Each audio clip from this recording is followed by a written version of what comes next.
중고 수입차를 구입할까, 국산 신차를 구입할까?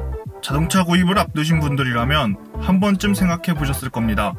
보통 3천만원 내외의 자동차 구입을 염두에 두신 분들이 이와 같은 고민을 많이 하십니다. 모든 상거래에 있어 정답이란 없으며 합리적인 소비라는 건 역시 개인의 기준에 따라 다릅니다. 어차피 자동차 경험이 많고 자기 주관이 뚜렷하신 분들은 본 영상에서 다루는 내용이 시시할 테니 남다른 지식과 정보력을 갖고 계신 상위 20% 그룹은 본 내용에서 고려하지 않겠습니다.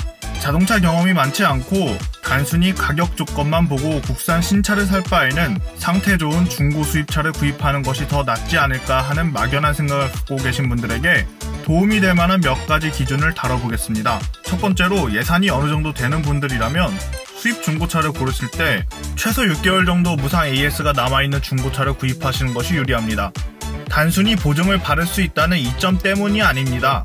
무상 수리가 종료되는 시점에서 여러가 의심되는 소모성 부품에 대한 전반적인 교환 수리를 받을 수 있고, 서비스 센터에서도 AS 종료 시점에서 소비자들이 요구하는 예방성 수리가 무리한 수준이 아니라면 대부분 수용해주기 때문에 무상 수리 기간 이후 차량 운행에 상당히 큰 도움이 됩니다.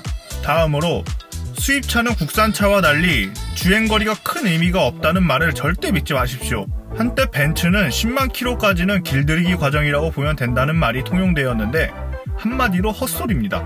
과거 메르세데스 벤츠의 5기통 디젤 엔진이 100만 킬로 무보링 내구성을 자랑한다는 말 때문에 10만 킬로 정도는 무시할 수 있는 주행거리라고 잘못 생각하는 경우가 있습니다. 국산차든 수입차든 어떤 환경에서 주행을 했는지, 메인터넌스를 정확하게 지켰는지, 급가속, 급정거 등 차에 무리를 주는 운행 패턴은 어느 정도였는지, 누적 주행거리는 얼마나 되는지 등을 종합해봐야 중고 차량의 상태를 정확하게 파악할 수 있습니다. 중고차를 눈에 보거나 잠시 운행해보는 정도는 세부적인 히스토리를 알 도리가 없습니다. 또 자동차는 엔진만 중요한 것이 아니라 변속기, 서스펜션, 동력 전달 계통 부품, 부싱 등 누적 주행거리에 따른 다양한 부품들의 열화도 고려해야 하며, 수입차의 경우 각 파츠의 교환 비용이 국산차의 수배에 이르기까지 합니다. 해당 자동차의 출고 시부터 매입 전까지의 주행 패턴과 관리 상태를 정확하게 파악할 방법이 없으니 결국 주행거리가 자동차의 상태를 판단하는 가장 확실한 검증 방법입니다.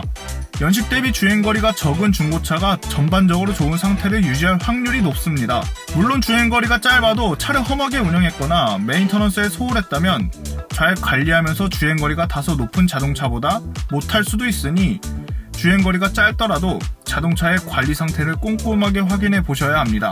디젤 자동차의 경우 터보차저와 DPF의 상태를 꼼꼼하게 확인해 보십시오. 저렴한 유지비로 그동안 국내 수입차 시장에서 높은 인기를 구가해온 디젤 수입차는 대부분 주행거리가 상대적으로 많습니다. 디젤 모델의 주행거리가 상대적으로 높다는 점을 감안하더라도 연식 대비 지나치게 누적 주행거리가 많은 매물은 피하시는 게 좋습니다. 디젤 모델의 경우 터보차저가 고장날 경우 엔진을 비롯해 DPF까지 영향을 미치기 때문에 견적이 최소 1,500만원에서 2,000만원까지 나올 수 있습니다. DPF의 상태도 확인해 보셔야 합니다. 누적 주행거리 7, 8만 이상의 매물이라면 구입 전 DPF 상태가 양호한지, 차주가 DPF 클리닝과 같은 관리를 했는지 확인해 보십시오. 국내 시장에서 인기가 높은 중고차를 구입한 사람들 중 인수 후 얼마 되지 않아 DPF 이상으로 많은 수리비를 지출했다는 경우가 많은데, DPF 단독 수리라 해도 3, 400만원의 큰 지출을 해야 합니다. 다음으로 국내를 비롯해 전 세계적으로 판매량이 많아 서드파티 부품들이 풍부하게 공급되는 중고 매물 가운데 선택을 하십시오. 차량이 오래될수록 누적거리가 많아질수록 여러가 가속화되면 교환 수리가 많이 발생합니다. 해를 거듭할수록 차량의 가치는 크게 하락하는데, 비싼 순정 부품을 사용해 메인터넌스 수리를 해야 한다면 중고로 구입한 수입차는 애물단지로 전략합니다. 프리미엄 브랜드라도 판매량이 높은 모델들은 서드파티의 호환 부품들이 활발하게 공급되며, 이러한 파츠들은 순정 부품 대비 반값에서 3분의 1 정도의 저렴한 가격을 형성합니다. 그렇기 때문에 차량 유지 보수가 한결 수월합니다. 판매량이 극히 낮거나 인기가 없는 브랜드의 차량을 연식 대비 아주 저렴하게 구입했다 해도 서드파티 부품이 없어 메인터넌스 교환 수리를 순정 부품으로만 유지해야 한다면 이 또한 곤욕스러운 일이 아닐 수 없습니다. 마지막으로 뭐 아니면 도 전략인데, 중고 수입차 가운데 15년이 넘어 차량 가격이 신차 대비 10분의 1 정도에 불과한 아주 저렴한 매물을 구입하는 것도 저렴한 비용으로 수입차를 경험할 수 있는 좋은 방법입니다.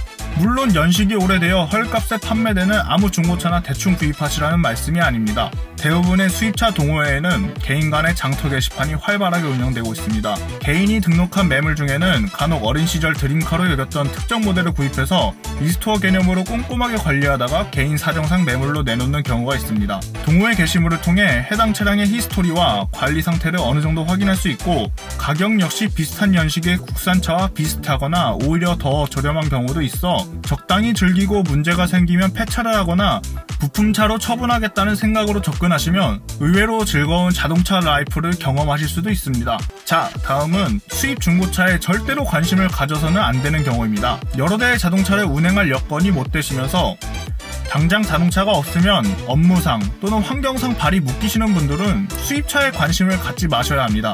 고장 수리로 일주일 이상 차를 이용하지 못하더라도 대중교통으로 큰 불편 없이 생활하실 수 있는 분들이 아니라면 수입 중고차는 고려하지 마시기 바랍니다. 마지막으로 연식이 오래된 플래그십 수입차, 이를테면 메르세데스 벤츠 S클래스나 BMW 7 시리즈와 같은 프리미엄 모델들은 어지간하면 관심을 두지 마십시오.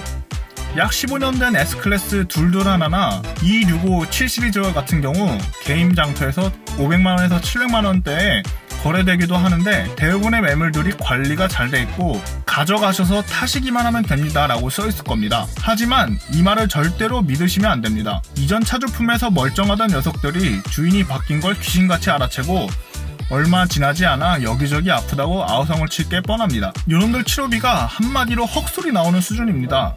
차값은 세월이 지나 떨어졌지만 부품값은 플래그십 모델의 부품값 그대로 받기 때문이죠. 이런 중고 매물들이 바로 애물단지 그 자체입니다. 물론 선택 기준 5번처럼 가져와서 적당히 타다가 문제가 생기면 시원하게 폐차하겠다는 심산이라면 말리지는 않겠습니다.